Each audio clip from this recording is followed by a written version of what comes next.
रात के आखिरी पहर महल्ले शाही की फसीलों पर मिसालें जल रही थीं। सल्तनती नूरान का बादशाह शाह जरीन अपनी जिंदगी के अरूज पर था।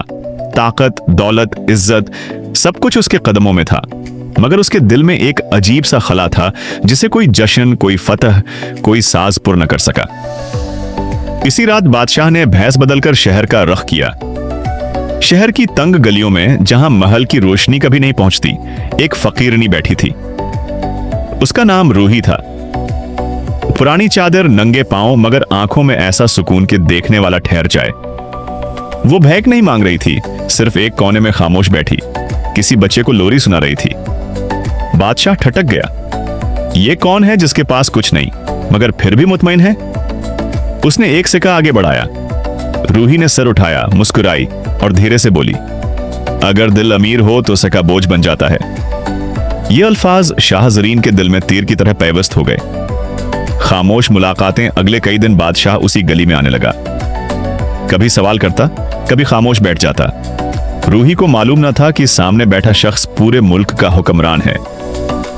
रूही ने बताया, वो यतीम थी, दरवीशों के साथ पली बढ़ी उसने, फकीरी गुर्बत से नहीं, अख्तियार से चुनी थी बादशाह। पहली बार किसी ऐसे इंसान से मिला था जो उससे कुछ नहीं चाहता था। महल में तूफान, दूसरी तरफ महल में वजीरों की सरगोशियां थीं। बादशाह बदल गया है। वो 2023 रातों को गायब रहता है, कहीं किसी साजिश में तो नहीं। मलका मादर को भी खबर मिल गई। उसने हुक्म दिया, सच मालूम किया जाए बादशाह कहां जाता है। दिल का फैसला एक रात बादशाह ने रूही से पूछ लिया, अगर एक फकीरनी को बादशाह से मोहब्बत हो जाए तो? रूही हंस दी। मोहब्बत तख्त नहीं देखती, न ताज।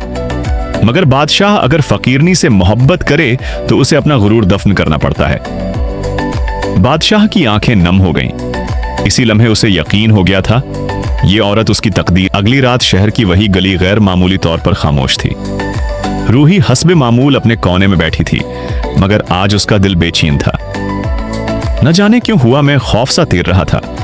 अचानक घोड़ों की टापों की आवाज आई। मिसालें रोशन हुई। शाही सिपाह ने गली को घेर लिया। रूही चूक उठी। इसी लम्हे वो शख्स जिसे वो एक आम मुसाफिर समझती थी आगे बढ़ा, मगर आज उसके लिबास में वकार था, आंखों में हुक्म और चेहरे पर एक गहरी संजीदगी। सिपाह एक साथ झुक गई। जहां पुनाह।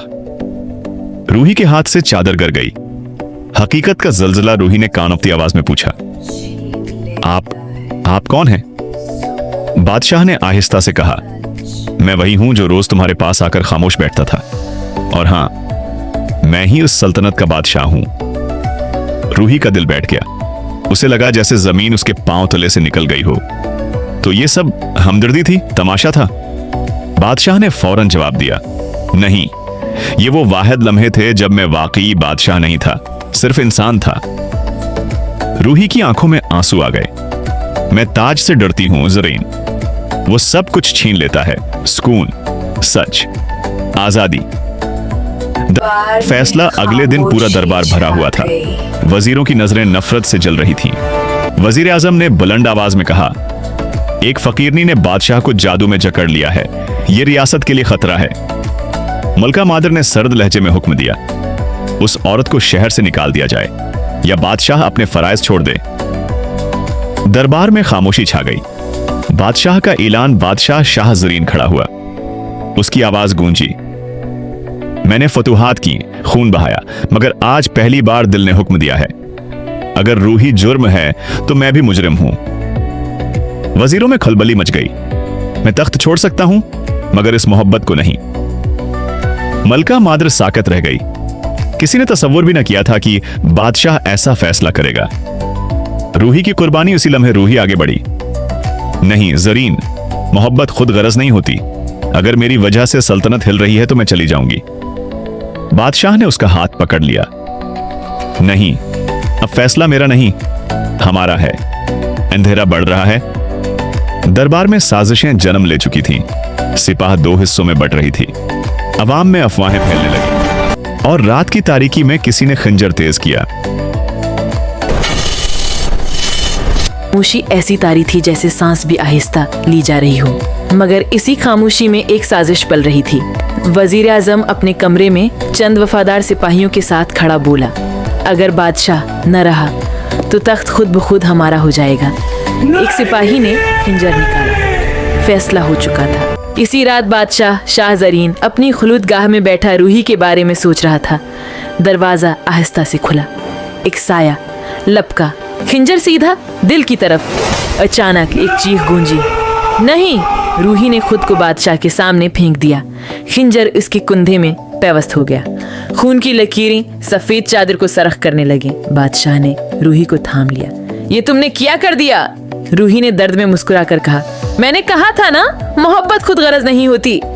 सिपाह पहुंच चुकी थी। हमला आवर पकड़ा गया, मगर असल साजिशी अभी पर्दे में थे। सुबह होते ही दरबार में शोर मच वजीर आजम ने चीख कर कहा, ये सब फकीरनी की चाल है। इसी ने हमला करवाया ताकि हम रदी हासिल करे। रूही नैम बेहोश थी, वो कुछ बोल न सकी। मलका मादर ने सख्त हुक्म दिया, बादशाह को कैद कर दिया जाए जब तक सच सामने न आ जाए। दरबार सुनाटे में आ गया। बादशाह को जंजीरों में जकड़ दिया गया। अवाम हैरान, सिपाह तकसीम और तख्त खाली सा लगने लगा। कैद खाना अंधेरा, नमी, खामोश दीवारें। बादशाह कैद खाने में बैठा था। आज न ताज था न हुक्म। उसने आसमान की तरफ देखा। अगर ये कीमत है मोहब्बत की तो मैं हर सजा कबूल करता हूँ। दूसरी तरफ रूही महल के एक कमरे में कैद थी। जख्म गहरा था, मगर दिल उससे भी ज्यादा जख्मी। एक बूढ़ी दासी ने आहिस्ता से कहा, बेटी, तुम चाहो तो सब खत्म हो सकता है। बस एक लफ्ज कह दो कि तुम बेगुनाह हो। रूही ने सर हिलाया। अगर मेरी खामोशी उसे जिंदा रख सकती है तो ये खामोशी ही मेरी इबादत है। शहर में चिमीगैयां शुरू हो गईं। लोग कहने लगे, बादशाह तो बदल गया था, वो तो जुल्म से हट गया था। ये फकीरनी ने हमें इज्जत सिखाई है। बाजार बंद होने लगे। लोग महल के बाहर जमा होने लगे। एक चिंगारी जल चुकी थी। अंधेरे से पहले की रोशनी। इसी रात कैद खाने का दरवाजा खुला। एक निकाब पोश अंदर आया और बोला, जहां पना वक्त कम है, कल फैसला होगा, या तख्त या मौत। बादशाह उठ खड़ा हुआ। उसकी आंखों में खौफ नहीं था, सिर्फ इज्म। सुबह होते ही महल के बाहर अवाम का हुजूम जमा हो गया। नारे गूंज रहे थे, हमें इंसाफ चाहिए, फकीरनी नहीं सच मुजरिम है। वजीर आजम घबरा गया। उसी लम्हे वही सिपाही आगे लाया गया जिसने रात को हमला किया था। सच सामने आ गया। साजिश वजीर आजम की थी। दरबार में सन्नाटा छा गया। बादशाह आजाद शाह जरीन की जंजीरें खोल दी गईं। वो सीधा रूही के पास गया। रूही कमजोर थी, मगर आंखों में सुकून था। बादशाह ने ऐलान किया, आज से ये सल्तनत ताकत से नहीं, इंसाफ से चलेगी। और रूही, ये मेरी मुल्का नहीं, मेरी हम सफर होगी। आखिरी फैसला। रूही ने आहिस्ता से कहा, अगर मैं ताज पहनूं तो मेरी फकीरी मर जाएगी। मुझे वही रहने दो जो मैं हूँ। बादशाह मुस्कुरा दिया। उसी दिन उसने शाही लिबास उतार दिया। एक नई हुकूमत कायम हुई और शाह जरीन अवाम में रहने लगा।